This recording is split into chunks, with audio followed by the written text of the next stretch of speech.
Я була переконана, що без байка у В'єтнамі, в Дананзі просто не вижити. Але вже другий місяць живу тут і комфортно пересуваюся. Сьогодні розповім, чому я обрала таксі замість байку, скільки мені це обходиться на місяць.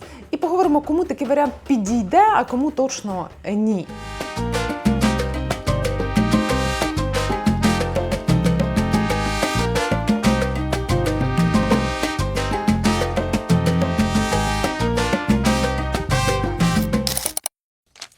Отже, причина один, чому я обираю їздити на таксі, а не на байки в Дананзі, це є, звісно, незважаючи на те, що в мене, бачите, картина на фоні з Феррарі. Це на цьому відео можна закінчувати, чому я не обираю байк у Дананзі. Отже, і перша причина – це відпочинок. Тому що коли я їду на таксі, я розслабилася, сіла, дивлюся по сторонам, кайфую, роздивляюся, що там відбувається, живу тут і зараз і, власне, насолоджуюся. Якщо я їду на таксі на байку, то це динамічно, так? Якщо на авто, значить більш комфортно. Власне, чому це саме так? Тому що дороги в Дананзі – це просто, знаєте, такий хаос. Це просто хаос. Тут правила дорожні не діють. Ті правила, які ми з вами знаємо, які вивчали, по яким їздите, бо я вожу авто, тут не працюють. Тут байки їдуть по зустрічній дорозі. Тут оце перехрестя, для мене це просто такий, знаєте, стрес. Кожен раз, коли ти сідаєш, це просто стрес. Проїхати це все, розминутися. Перейти через дорогу – це стрес. Що там вже казати, їхати через те перехрестя. Тому я для себе, обрала, не хочу цього стресу. Хочу з комфортом, хочу відпочивати, хочу насолоджуватися дорогою. Другий пункт, чому я обираю таксі, тому що це гнучкість. От дивіться, коли йде дощ, я спустилась вниз, викликала машину, сіла і поїхала, куди мені треба.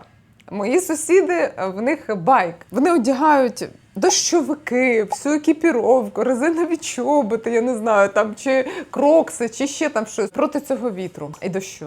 І вони їдуть. А я викликаю таксі, собі спустилася, сіла в машині, поїхала. От вам і гнучкість, от вам і машини, от вам і, оцей весь прикид. Божечки, визвала байка. Приїжджає і починається злива. Ніколи не каже ніколи. Ну що, він мені дає оцей весь одяг. Ну не буду ж я казати, хлопчина їхав до мене, що я вже буду брати машину. Ну що я хочу вам сказати? Безкоштовний масаж, знаєте, іглоукалування для обличчя. Вам гарантований, це точно, з краплин дощу. Машини вам теж обмиють ноги, тому в цьому є теж свій прикол. Один разочок, два для екзотики – це окей. Ну, кожен день це точно не для мене. Але експірієнс класний. Це точно про гнучкість. Найс? Тобто я дивлюсь, орієнтуюся. Сьогодні прохладно, я не хочу, щоб мене обвівало вітрами на байку або замотуватися 100 шарфів, на себе надягати 3 курточки, щоб доїхати. Все, я беру там автівку. Або я не їду нікуди. Тобто в мене є така от гнучкість. Звісно, коли ти вже орендуєш байк, ти його вже береш на місяць, хочеться або там на більше, хочеться по максимуму використати. Ну і як я бачу, зазвичай тоді прийдеться сідати на байк, одягати все на себе оці дощовики і їхати. Далі, наприклад, я можу подумати і там під свій настрій вибрати. Мені сьогодні хочеться на байку чи мені хочеться на машині. Якщо відстань далека, там за містом, на байку це прикольно, правда? Це так дуже романтично, така свобода, вітер відчувається. Але для мене оця романтика, вона класна, напевно, так, по місту. Кілометр, 2, 3, 5. Коли я вже їхала 10 кілометрів за місто, був ранок і було прохолодно, оцей вітер, він обвіває, це вже не дуже стає романтично. Тому, коли я беру таксі, я вирішую, що мені одягати на себе, чи як я хочу їхати. Тому це для мене класно. Третє – це легкість. Тому що байк, він потребує купу всього додаткового, наприклад. Треба купувати шолом, треба його з собою носити, якщо він великий, він не вміщається, його не знаєш, куди покласти. Тобто його треба брати з собою. Оце все я не хочу. Курточок треба 3 одягати. Звісно, хто вже довго їздить, напевно, на байках, мають оці всі багажники, туди все це складають. В мене його немає. Носити все це з собою я не хочу, тому я обираю легкість. Це дуже просто. Викликала байк, цей водій тобі дав шолома, Я одягла цей шолом, все, ми приїхали, я йому віддала і далі пішла, там, наприклад, чи в магазин, чи ще кудись скупуватися без цього. Потім скупилася, знову викликала таксі, і він мене підвіз аж додому, що йому там щось дала, він мені виніс це все в сумки. І, власне, це легкість, як на мене. Далі, також от байк, його ще треба, знаєте, взяти, запхати, наприклад, поставити. Ну, от, добре, що в мене де є квартира, тут є паркінг. Але там такий, як порожок є, і через цей порожок той байк треба перетягнути. Тягнутися з цим байком. В мене, наприклад, на це немає ні настрою, ні бажання. Тому я обираю, вийшла з хати, зателефонувала, сіла і поїхала. Ну, чим не легкість? Прекрасно, прекрасно. Четверта причина – це парадокс, реально парадокс. Але я коли підрахувала бюджет, скільки я використала на таксі, бувало таке, я їздила 2 рази в день на автомобілі, бувало таке, що їздила 2 рази там в день, 3 рази, то в мене вийшла сума в районі 50 плюс доларів. Тобто я говорю тільки про поїздки в місті, і декілька разів я з'їздила за містом. Тоді давайте подивимося на оренду байка. Скільки нам це обійдеться? У мене тут по сусідству є місце, де можна орендувати байк. Значить, що там по цінам? 2 мільйони в місяць – це тільки за оренду байка. Ну, це близько там 80 чи скільки, да, доларів. Плюс бензин 600 тисяч. Ну, тобто разом це виходить 2 мільйони 600. І це якраз 100 доларів. Ну, я потратила 50 на таксі, а за байк мені прийдеться заплатити 100 доларів. Ну і стресувати по ходу, і думати про це все, де там брати, дівати, що з цим всім робити. Тому, як на мене, непогано. Да, коли виходить їздити на таксі, що дешевше, ніж орендувати байк. Знову ж, я не кажу, що якщо ви хочете їздити багато десь за місто, по стежечкам по різним, десь кудись під'їхати до водоспадів, такої можливості не буде. Ну, вона є, можна взяти, звісно, таксі і поїхати з таксістом, так само. Я так само роблю, якщо хочу десь виїхати на гору, щось подивитися, якісь краєвиди, я беру таксі. До речі, що ж класно виходить? Наприклад, коли я беру машину, то вона виїжджає в ті місця, куди на байку не пускають. І це теж ще один пунктик туди до гнучкості. Я, серйозно, я розповідаю вам, і я сама дивуюся цьому парадоксу, що виходить з комфортом, з легкістю, та ще й дешевше, та ще й в тебе нема головняка, що з цим байком робити. Тому поки що я це обираю, мені дуже подобається. Йдемо до наступного пункту.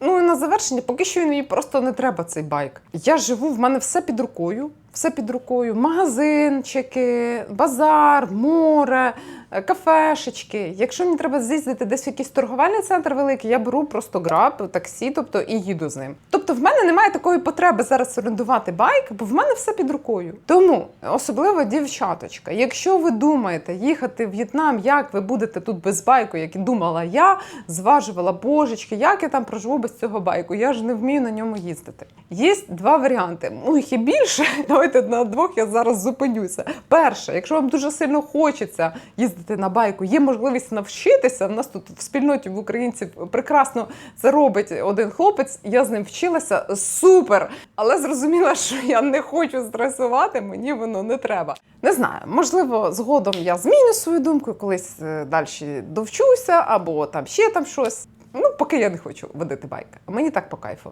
Хоча навчання дуже класне, я прям почала теж входити, знаєте, в кураж. Є такий варіант. Можна навчитися. Я точно не рекомендую вам приїжджати сюди в Азію, особливо в Дананг, і брати байк, знаєте, сідати за нього і думати, що от зараз я сяду і поїду. Я день провела на тренувальному майданчику для автомобілів і для байку. І я тільки в кінці нашого заняття почала потрошечки відчувати цей мотобайк. Я почала потрошечки відчувати, там, як його газувати, тормозити, як це все. Знаєте, як на машині. Ти коли сідаєш, і оце там щеплення, коли ще було, да, не було автомата, або там газ-тормоз в машині. Треба, щоб тіло звикло. Тому я точно не рекомендую вам брати в оренду байк, незалежно, і їхати на ньому відразу в місто. Це буде неймовірний стрес. От просто серйозно, дуже сильно не рекомендую цього робити. Значить, що, вдягаємо каску. Так. Зазвичай, бачите, отут от дуже воно слабе. Я зараз в нього попрошу мені підтягти, бо мені так не підходить. І ви теж, будь ласка, ніколи не сідайте на байк, якщо цей шлем у вас не затягнутий.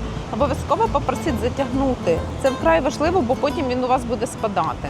Мало того, не хочу, знаєте, вас чимось там залякувати чи ще щось. Поділюся реальністю. Я бачу аварії на дорогах. Я тут живу зараз уже другий місяць, і я вже бачила на свої очі 3 аварії. Тобто бачила людей, які реально лежать на асфальті, я не знаю, живі вони чи не живі ці люди. Я бачила людей, які сидять, тече кров. Це неймовірно. Я бачила людей, от бачила жінка, яка стоїть просто на перехресті на своєму байку, машина під'їжджає і її ударяється, жінка падає. Ну, вона нічого не робить, вона просто чекає на перехресті. Я бачила, як зіштовхуються ці байки.